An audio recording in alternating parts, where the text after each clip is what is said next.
Another nice way to find books that are contained in your physical library is to use the Explore button. It looks like this rocket right here, and we're going to click right on it.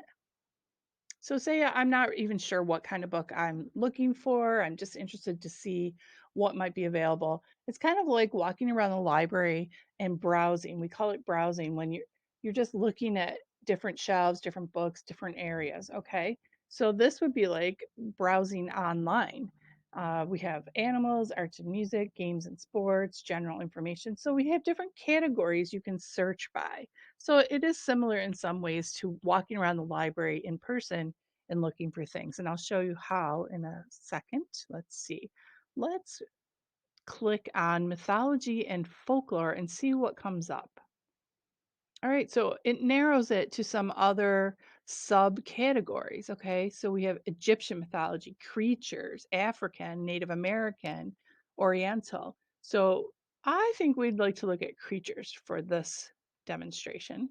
Okay, so we get 5 results. You see that over here on the top right, and we can scroll. So the way that the results show up is very similar to the first search that we did in the first video.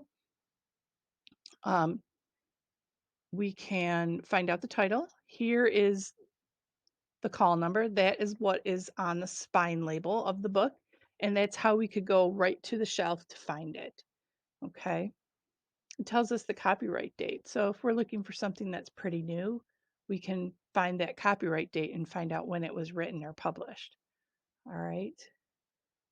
So I would like to look at mythological creatures. So I want to find out more about this. So I'm going to click on, oops, that's the wrong button, the arrow, okay, the down arrow. So it gives me a little bit more information. All right, so that's a way that you can look for things by category. Let's go back and choose a different category. We didn't get a lot of results for this. So I'm just using the back button here. That doesn't seem to be working. Oh, here we go. All right, so here are the main categories again. Um, let's look up games and sports.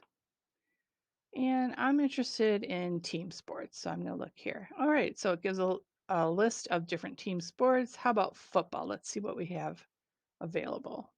All right, so we got 50 results for this. And there's all kinds of football books. And we can scroll down and find all the different books that are about football. So there's fiction and nonfiction. And here's an example of fiction. The way we can tell it's fiction is that the call number is here and it's FICGRE. That is FIC for fiction. And then GRE stands for the first 3 letters of the author's last name. In this case, it's Tim Green as the author. Tells us the title here, the author's name. And again, we know it's fiction, so we could go to the fiction section when we're in the actual library and look up the G section and then look for GRE on the spine label of the book. So this is a really nice tool to help you find books ahead of time that you know maybe you have a favorite author and you want to find all the books by that author. Okay, you can use the search box for that. Um, and this is also a way to find specific authors if you don't know of any. Okay, so there's lots of different ways to search when you're in the Alexandria catalog.